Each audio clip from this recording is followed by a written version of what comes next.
तुलसी को जल देते समय बोलने चाहिए। यह 3 शब्द सभी मनोकामनाएं पूर्ण हो जाती हैं।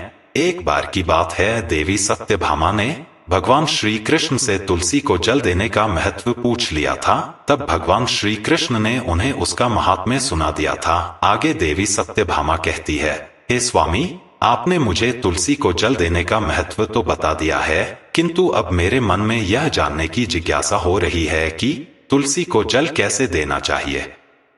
तुलसी को जल देने की सर्वोत्तम विधि कौन सी है तथा तुलसी को जल देने का मंत्र कौन सा है?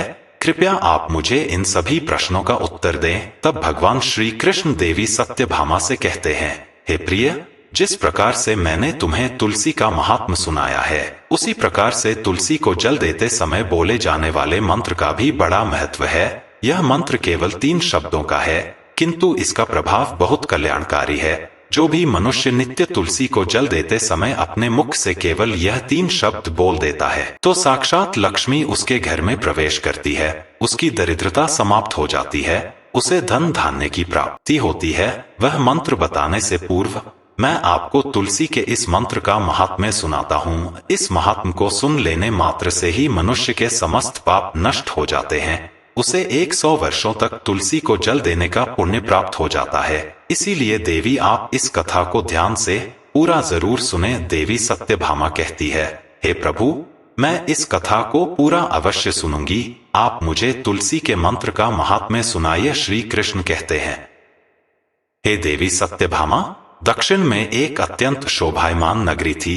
उस नगरी में सुशर्मा नाम का एक खोटी बुद्धि का ब्राह्मण रहता था। पापियों का तो वह शिरोमणि था। उसका जन्म एक ऐसे ब्राह्मण परिवार में हुआ था जो पाप कर्म करने वाले, शास्त्र ज्ञान से शून्य थे। वह जन्म से तो ब्राह्मण था, किंतु कर्म से वह अत्यंत दुराचारी था। वह ना पूजा पाठ करता, ना ध्यान करता, ना जप, ना होम और ना ही अतिथियों का सत्कार करता था। उसके द्वार पर आए अतिथियों को बिना दान किए ही क्रूरता पूर्वक भगा देता था। स्त्री लंपट होने के कारण वह सदैव ही पराई स्त्रियों में आसक्त रहता था। उसे मदिरा पान करने की भी आदत थी, साथ ही वह मांस खाया करता था। वह दिन में खेत में काम करके पत्ते बेचकर जीविका चलाया करता था और रात्रि में वेश्याओं का सेवन करता था। इस प्रकार से उस ब्राह्मण ने अनेक वर्षों तक जीवन व्यतीत किया। फिर एक दिन वह दुर्बुद्धि सुशर्मा बेचने के लिए पत्ते इकट्ठा करने के लिए एक ऋषि की वाटिका में घूमने लगा और पत्ते तोड़ने लगा। तभी एक काल रूपधारी काले सर्प ने उस ब्राह्मण को काट लिया और उसी समय पर उसकी मृत्यु हो गई। उसके बाद 2 यम के दूत उसे लेने के लिए उस स्थान पर प्रकट हुए और उसे उठाकर यमलोक ले जाने लगे। मार्ग में वह यम दूतों के सामने बहुत विलाप करने लगा, हे दूतों, मुझे कहाँ ले जा रहे हो? मुझे छोड़ दो, मेरे प्राण बख्श दो। किंतु यमदूत उसे यह कहते हुए ले जाने लगे, अरे दुष्ट ब्राह्मण, तेरे पाप कर्मों के कारण तुझे सांप ने काट लिया है। अब यमराज तुझे अवश्य घोर नरक में डाल देंगे। फिर यम के दूत उस ब्राह्मण को लेकर यमलोक पहुंचते हैं और यमराज के सामने खड़े हो जाते हैं। चित्रगुप्त उस ब्राह्मण का लेखा जोखा निकालते हैं और यमराज से कहते हैं, हे धर्मराज, इस ब्राह्मण ने बचपन से लेकर मृत्यु तक पाप ही पाप किया है। इसने कभी कोई पुण्य का काम नहीं किया है। फिर धर्मराज अपने दूतों से कहते हैं, हे दूतों, इस घोर पाप करने वाले ब्राह्मण को उठाकर ले जाओ और इसे नरक में डाल दो। तो फिर यम के दूत उस ब्राह्मण को ले जाते हैं और नरक की भयंकर अग्नि में धकेल देते हैं। अनेक वर्षों तक नरक में सजा भुगतने के बाद उस ब्राह्मण को दूसरे जन्म में एक बैल का शरीर मिलता है। बैल का जन्म पाकर वह बोझ उठाने का काम करने लगा। उसका मालिक उससे दिन रात काम करवाने लगा। फिर जब उस बैल की शक्ति कम हुई तो उसके मालिक ने उसे एक लंगड़े आदमी को बेच दिया। उस लंगड़े आदमी ने उस बैल को खुद का बोझ उठाने के लिए उपयोग किया। वह उसकी पीठ पर बैठकर घुमा करता था। इस प्रकार से उस बैल ने 8 वर्ष तक उस लंगड़े आदमी का बोझ उठाया। फिर एक दिन वह लंगड़ा आदमी उस बैल की पीठ पर बैठकर किसी ऊंचे पर्वत पर जाने लगता है। उस पर्वत पर बहुत देर तक चढ़ने के कारण वह बैल बहुत थक गया, उसकी शक्ति क्षीण हो गई और कुछ समय बाद वह बैल बहुत जोर से मूर्छित होकर जमीन पर गिर पड़ा और अंतिम सांसें लेने लगा। तभी वहां पर खड़े लोगों को उस बैल पर बड़ी दया आ गई और वे उसके मुख में पानी डालने लगे। फिर उन लोगों में एक पुण्यात्मा व्यक्ति था, उसने उस बैल का कल्याण करने के लिए अपना पुण्य उस बैल को दे दिया। उसे देखकर अन्य लोगों ने भी अपना अपना पुण्य याद करके कुछ पुण्य उस बैल को दे दिया ताकि उसे मुक्ति मिल सके। उसी भीड़ में एक वेश्या भी खड़ी हुई थी। सभी लोग अपना पुण्य उस बैल को दे रहे थे। यह देखकर उस वेश्या ने भी अपना पुण्य ने उस बैल को दे दिया। कुछ देर बाद उस बैल की मृत्यु हो जाती है।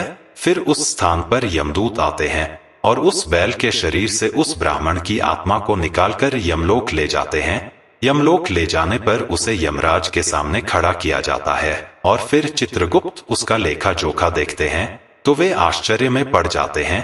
उस वेश्या के द्वारा उस बैल को दिया हुआ पुण्य बहुत बड़ा होता है। उस पुण्य के प्रभाव से उसके सभी जन्मों के पाप नष्ट हो जाते हैं। फिर यमराज उस ब्राह्मण के सभी पाप क्षमा करते हैं और कहते हैं, हे ब्राह्मण, उस वेश्या ने तुझे अपना पुण्य देकर तुझ पर बड़ा उपकार किया है। केवल उसी के पुण्य के कारण तुम्हारे सब जन्मों के पाप नष्ट हो गए हैं। और यमराज उसे फिर से मनुष्य जन्म प्रदान करते हैं।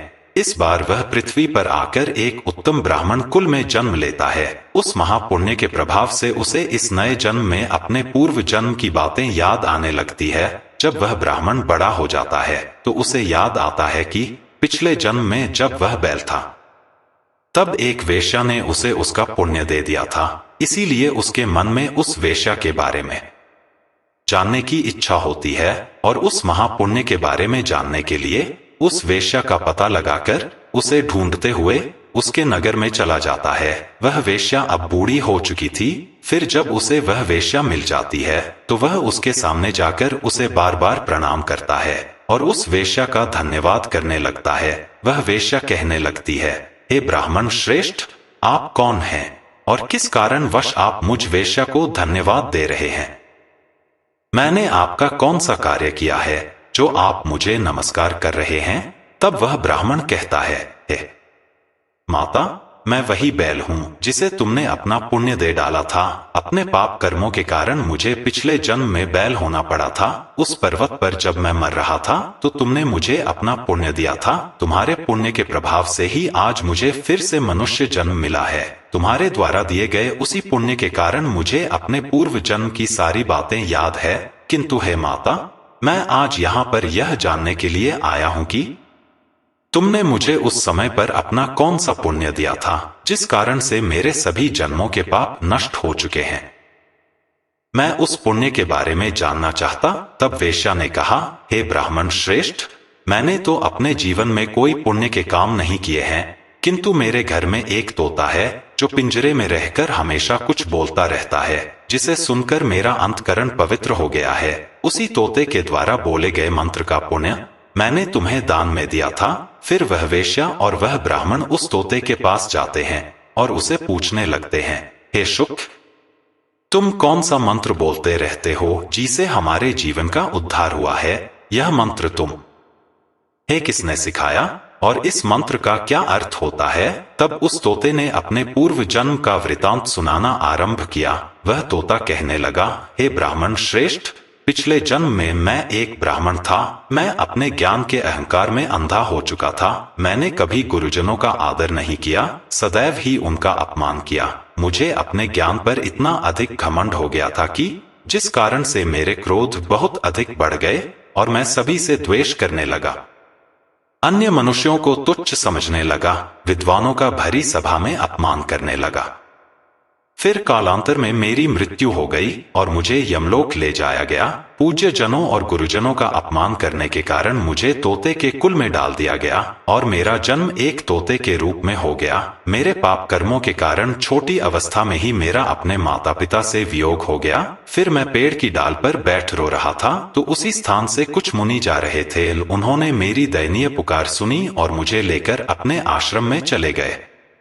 वहां उस आश्रम पर उन्होंने मुझे एक सुंदर पिंजरे में रखा और मेरा अच्छी तरह से ख्याल रखा।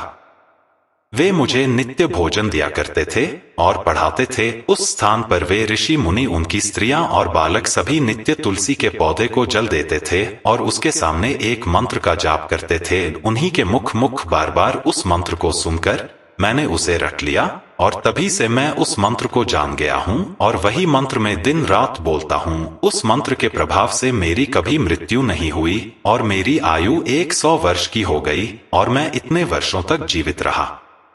इसी बीच एक रात को एक चोर उस स्थान पर आ गया और उसने मुझे वहां से चुरा लिया और फिर इस वेश्या ने मुझे उस चोर से खरीद लिया। इस वेश्या के घर पर आने के बाद भी मैं उस मंत्र को बोलता रहता था, जिसे सुनकर इस वेश्या का मन भी पवित्र हो गया और इसने वेश्या का काम छोड़कर भगवान विष्णु की भक्ति करने लगी। उसी मंत्र के प्रभाव से मेरे पूर्व जन्मों के सभी पाप नष्ट हो गए और उसी मंत्र के प्रभाव से इस वेश्या का भी अंतक पवित्र हो गया। हे ब्राह्मण देवता, उसी मंत्र के पुण्य से आप भी पाप मुक्त हो गए हैं। इस प्रकार से तोते ने उस ब्राह्मण को और उस वेश्या को सारा वृतांत सुना दिया, जिसे सुनकर वह ब्राह्मण और वेश्या दोनों ही अत्यंत प्रसन्न हुए और फिर वे दोनों ही नित्य तुलसी को जल देकर उस मंत्र का जाप करने लगे। फिर वह तोता, वेश्या और वह ब्राह्मण तीनों उस मंत्र के प्रभाव से दिव्य विमानों में बैठकर विष्णु लोक को चले गए। श्री कृष्ण कहते हैं, हे देवी सत्यभामा, देखा आपने, केवल तुलसी के इस मंत्र के प्रभाव से उस तोते के, उस वेश्या के और उस ब्राह्मण के सभी पाप नष्ट हो गए हैं। इसीलिए प्रत्येक मनुष्य को रोज तुलसी को जल देते समय इस एक मंत्र का उच्चारण अवश्य करना चाहिए।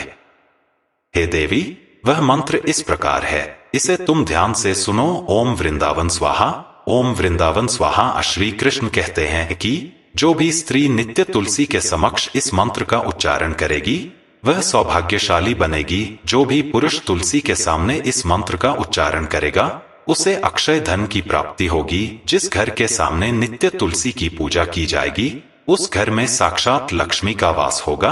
तुलसी का यह मंत्र राज कल्पत्रु है, यह समस्त फलों को प्रदान करने वाला है। अतः जो भी तुलसी के सामने इस मंत्र का उच्चारण करेगा उसे संपूर्ण सिद्धियां प्राप्त होगी। स्त्रियों को सदैव ही स्नान करके, अपने बाल बांधकर, मांग में सिंदूर भरकर नित्य तुलसी को जल देना चाहिए और इस मंत्र का उच्चारण करना चाहिए। रोज तुलसी के पौधे की परिक्रमा करनी चाहिए, इससे सभी दोष नष्ट हो जाते। नित्य शाम के समय तुलसी के पास दीपक जलाना चाहिए और तुलसी के पास बैठकर भगवान विष्णु की आराधना करनी चाहिए। तुलसी के पास दीपक जलाने से मनुष्य को धन धान्य की प्राप्ति होती है। हजारों अमृत के घड़ों से नहलाने पर भी श्री हरि को उतनी तृप्ति नहीं होती जितनी वे मनुष्यों के द्वारा तुलसी का एक पत्ता चढ़ाने से प्राप्त करते हैं। 10,000 गाय के दान से मानव जो फल प्राप्त करता है वही फल तुलसी पत्र के दान से पा लेता है। जो मृत्यु के समय अपने मुख में तुलसी पत्र का जल पा जाता है वह संपूर्ण पापों से मुक्त होकर श्री कृष्ण के धाम जाता है। श्री कृष्ण कहते हैं, पूर्णिमा, अमावस्या, द्वादशी और सूर्य संक्रांति के दिन मध्याह्न काल, रात्रि और अशौच के समय तेल लगाकर, बिना स्नान किए अथवा बिना हाथ पैर धोए, रात्रि के वस्त्र पहनकर तुलसी के पत्र तोड़ता है वह महापाप होता है। श्राद्ध, व्रत, दान, प्रतिष्ठा तथा देव पूजा के लिए तोड़े हुए तुलसी पत्र बासी होने पर भी 3 रात्रि तक पवित्र ही रहते हैं। तुलसी का एक एक पत्ता ना तोड़कर पत्तियों के साथ अग्रभाग को तोड़ना चाहिए। तुलसी की मंजरी सब फूलों से बढ़कर मानी जाती है। मंजरी तोड़ते समय उसमें पत्तियों का रहना भी आवश्यक माना गया है। पूज्य भाव से पौधे को हिलाए बिना तुलसी के अग्रभाग को तोड़ना चाहिए, इससे पूजा का फल लाख गुना बढ़ जाता है। तुलसी के पत्तों को कभी नाखून से नहीं तोड़ना चाहिए, इससे पाप लगता है। रात्रि में तुलसी के पौधे को स्पर्श ना करें अथवा उसके पत्ते ना तोड़े, ऐसा करना अशुभ माना गया है। रात्रि में तुलसी का पौधा निद्रा अवस्था में होता है, ऐसे में पत्ते तोड़ने पर पाप ही लगता है। गुरुवार के दिन तुलसी के पौधे में थोड़ा सा कच्चा दूध अर्पित करें। दूध चढ़ाते समय ओम नमो भगवते वासुदेवाय इस मंत्र का जाप अवश्य करना चाहिए। तुलसी के पौधे के पास शालिग्राम रखें और उस पर तिल चढ़ाएं। पूजा में तुलसी और शालिग्राम को दूध में भीगी हल्दी का तिलक अवश्य करें। शालिग्राम पर तुलसी पत्र रखकर चंदन लगाना चाहिए। अगर कोई महिला मासिक धर्म से है तो वह तुलसी की पूजा ना करें। मासिक धर्म के दौरान तुलसी को स्पर्श करने से घोर पाप लगता है, इससे स्त्री की दुर्गति होती है। तो दोस्तों, इस प्रकार से भगवान श्री कृष्ण ने देवी सत्यभामा को तुलसी को जल देने के मंत्र का महात्म्य सुनाया है। यह कथा आपको कैसी लगी? कमेंट करके अवश्य बताएं। अगर यह जानकारी अच्छी लगी तो वीडियो को लाइक जरूर करें। कमेंट में जय श्री कृष्ण, जय मां तुलसी जरूर लिखें। साथ ही चैनल को सब्सक्राइब करें। आप सभी का धन्यवाद।